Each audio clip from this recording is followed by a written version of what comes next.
Kondisi terkini di area Masjid Al-Fatah banjir sampai masuk ke halaman rumah.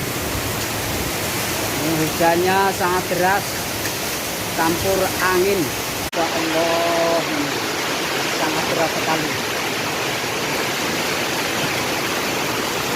Ini di teras masjid juga basah.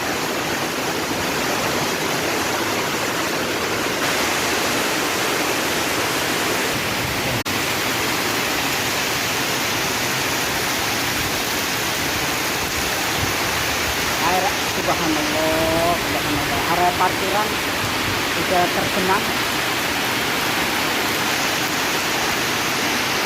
Mari kita sama-sama berdoa ketika hujan turun. Bismillahirrahmanirrahim.